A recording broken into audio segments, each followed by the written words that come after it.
ดยสารท่านค่าสู่สายการบินแอร์เอเชียนะคะบนเครื่องบินแบบ AirAsia A320 ค่ะเที่ยวบิน TFE 3255นะคะจะนำทุกท่านออกเดินทางไปยังท่าอากาศยานนานาชาติดอนเมืองกรุงเทพค่ะในเที่ยวบินนี้เราจะมีกัปตันคุณการนะคะและดิผู้ช่วยคุณธนาวัฒน์ค่ะดิฉันจินดารัตน์เป็นหัวหน้าพนักงานต้อนรับในเที่ยวบินนี้นะคะเราใช้เวลาเพียง1 ชั่วโมงเต็มค่ะและเพื่อความปลอดภัยท่านจะไม่สามารถใช้แบตเตอรี่สำรองเพื่อใช้อุปกรณ์อิเล็กทรอนิกส์ระหว่างเที่ยวบินค่ะรวมถึงห้ามเก็บแบตเตอรี่สำรองไว้ในช่องเก็บสัมภาระใดๆท่านสามารถนำพกติดตัวนะคะหรือเก็บในกระเป๋าหน้าที่นั่งหรือในกระเป๋าสัมภาระไปที่นั่งด้านหน้าของท่านได้ค่ะขอบคุณค่ะ Yes, aboard AirAsia A320 200 FD 3255 serving to Don Mueang International Airport, Bangkok. The commander of this flight is Captain Khon assisted by First Officer Thanawan and Sinalat, yours in the cabin crew today. This flight will take approximately 1 hour. And for safety reasons, the use and charging of power bank on board are strictly prohibited. Power bank must not be stored in overhead compartment. There shall all be careful issues are stored in your backpack under the seat in front of you or in the seat pocket at all times. Thank you.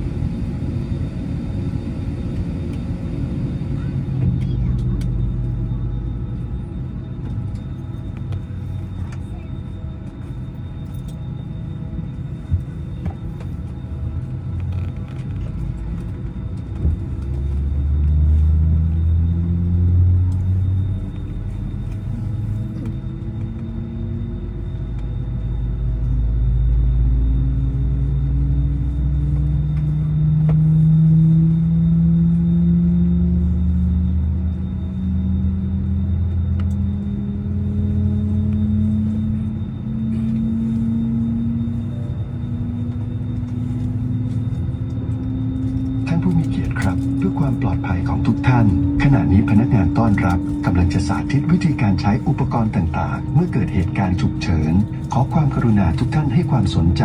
ขณะที่พนักงานต้อนรับกำลังสาธิตวิธีการใช้ครับ Ladies and gentlemen, as your safety is our concern, we will now demonstrate to you the safety features on this aircraft. We ask for your full attention to the cabin crew in front of you.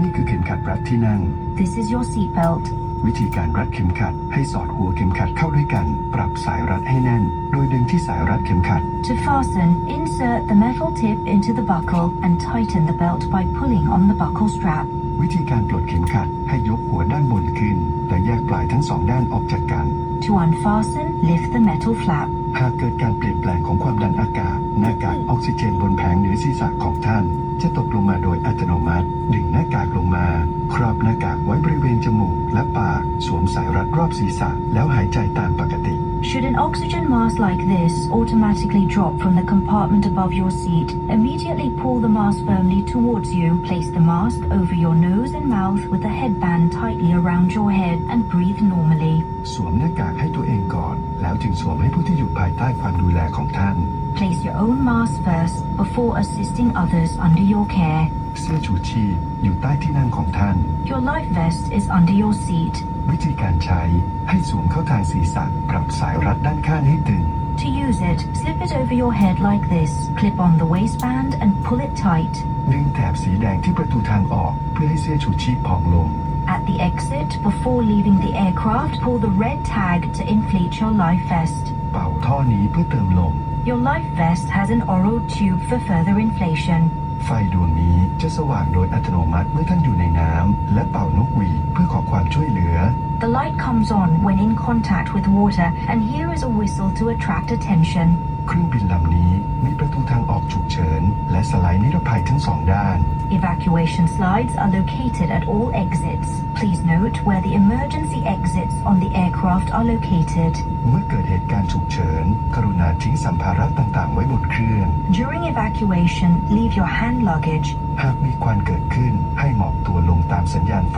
ที่พื้นไปยังทางออก If smoke is present, please keep low and follow the path lights to the nearest exit as indicated. ใบชี้แจงการใช้อุปกรณ์นิรภัยอยู่ในกระเป๋าเก้าอี้หน้าที่นั่งของท่านกรุณาศึกษาอย่างละเอียดครับ A copy of this safety information card is in your seat pocket. Please read it carefully. ขอเรียนให้ท่านทราบว่าทุกเที่ยวบินของสายการบินแอร์เอเชียเป็นเที่ยวบินปลอดบุหรี่ครับกรุณางดสูบบุหรี่ในห้องน้ำและห้องโดยสารตลอดการเดินทางขอบคุณครับ Smoking is prohibited on all AirAsia flights. Thank you. ท่านผู้มีเกียรติคะ นี่คือประกาศพิเศษค่ะ หากเกิดการเปลี่ยนแปลงของความดันอากาศ ท่านจะต้องถอดหน้ากากอนามัย ก่อนที่จะสวมหน้ากากออกซิเจน ครอบหน้ากากไว้บริเวณจมูกและปาก สวมสายรัดรอบศีรษะให้แน่น ทั้งนี้เมื่อดึงหน้ากากลงมา ถุงออกซิเจนสามารถใช้งานได้ปกติ แม้จะไม่พองลมเต็มที่ ขอบคุณค่ะ This is an important announcement. In case of loss of cabin pressure, you must remove your face mask before using the cabin oxygen mask. Place the mask over your nose and mouth with the headband securely placed around your head. Oxygen flow will start once the mask is pulled.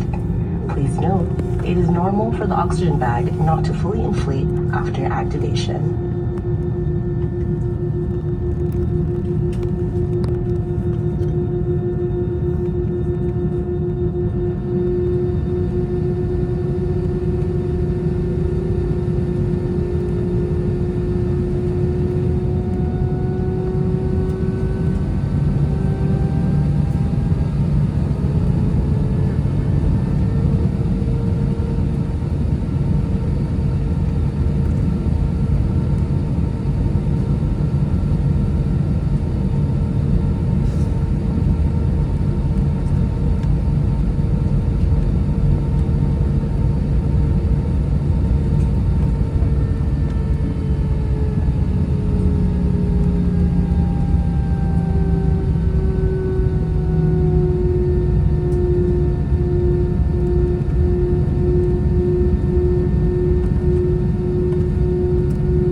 Probe to the flight takeoff.